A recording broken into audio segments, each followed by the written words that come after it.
വിശ്വംശേഖ സ്തുതിയായിരിക്കട്ടെ. എനിക്ക് ചെറുപ്പത്തിലുണ്ടായ ഒരു ദൈവാനുഭവം നിങ്ങളുമായി പങ്കുവയ്ക്കാൻ ആഗ്രഹിക്കുകയാണ്. ചെറുപ്പത്തിൽ എനിക്ക് ചിക്കൻ ബോക്സ് വന്നി. ചിക്കൻ ബോക്സ് 5ാം ക്ലാസ്സിൽ പഠിച്ചുകൊണ്ടിരുന്നപ്പോൾ 1992-93 കാലഘട്ടത്തിലാണെന്നാണ് എൻ്റെ ഓർമ്മ. അപ്പോൾ ചിക്കൻ ബോക്സ് വന്നപ്പോൾ ഞങ്ങളുടെ പള്ളിയിൽ പോപ്പുലർ മിഷൻ ധ്യാനം നടക്കുകയായിരുന്നു. അപ്പോൾ എനിക്ക് പോകാൻ സാധിച്ചില്ല. അപ്പോൾ എല്ലാവരും പാട്ടൊക്കെ പാടി സ്തുതിച്ച് പോകുമ്പോൾ എനിക്ക് പോകാൻ പറ്റുന്നില്ല. അപ്പോൾ എന്നെ കൊണ്ടുപോകണമെന്ന് പറഞ്ഞ് ഞാൻ കരഞ്ഞേ. അപ്പോൾ എന്നെ കൊണ്ടുപോയില്ല. വീട്ടിലുള്ള ബാക്കി എല്ലാവരും പോയി. അപ്പോൾ ഈ പോപ്പുലർ മിഷൻ ധ്യാനത്തിൽ അച്ഛന്മാർ വീടുകൾ കയറി ഇറങ്ങും. അപ്പോൾ ഞങ്ങളുടെ വീട്ടിൽ വരട്ടാന്ന് അപ്പച്ചൻ പറഞ്ഞു തോന്നുന്നു ചിക്കൻ ബോക്സ് ആയ. അപ്പം അങ്ങനെ കേട്ട കാരണം അച്ഛന്മാരെല്ലാവരും കൂടെ വീട്ടിലേക്ക് വന്നു. അന്ന് കറുത്ത പായൊട്ട അച്ഛന്മാരുണ്ടായിരുന്നു എന്നാണ് എൻ്റെ ഓർമ്മ. അപ്പോൾ വന്നിട്ട് അച്ഛന്മാരെൻ്റെ കട്ടിലിൽ പേരിലിരുന്നു. അപ്പം ഞങ്ങൾക്ക് ആകെ ഒരു വലിയ ഹാള്, 4 കട്ടിലുള്ളൊരു വലിയ ഹാളാണ്. അവിടെയാണ് ഞങ്ങൾ 6 മക്കൾ ഒന്നിച്ച് കിടന്നുകൊണ്ടിരുന്നത്.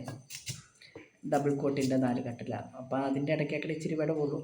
അപ്പോൾ അതിക്കടെ അങ്ങനെ ഇരിക്കാനൊക്കെ സൗകര്യം മുൻവശത്തുണ്ടെങ്കിലും അകത്ത് കയറിയ കുറവായിരുന്നു. അപ്പം അങ്ങനെ ഇരുന്നു. അവർ പ്രാർത്ഥിച്ചു. അപ്പം ഞാൻ അപ്പച്ചനും അമ്മച്ചിയും കൊടുത്ത ചായ കുടിച്ചു പോയി. അന്ന് എനിക്കൊന്നും തോന്നിയില്ല കേട്ടോ.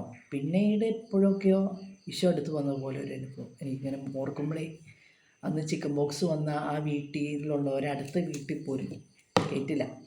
യോഗിനിയല്ല, കുടുംബാംഗങ്ങളെ പോലും അടുത്ത വീടുകളിൽ കയറ്റില്ല. അതാണ് അവസ്ഥയെ.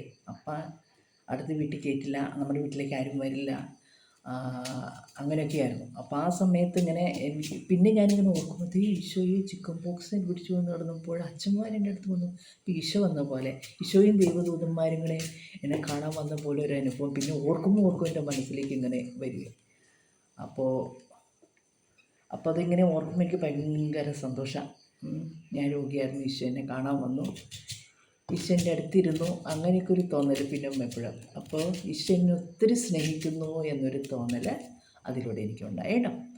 അങ്ങനെ ദൈവസ്നേഹാനുഭവം ഓരോരുത്തർക്കും പല വ്യത്യസ്തമായ രീതിയിലാണ്. അപ്പോൾ എനിക്കങ്ങനെ ഒരു അനുഭവം ഞാൻ ഓർത്തപ്പോൾ ഇങ്ങനെ യൂട്യൂബ് ചെയ്താലൊന്ന് ഓർത്തു. ഓക്കെ, ദൈവത്തിന് സ്തുതി.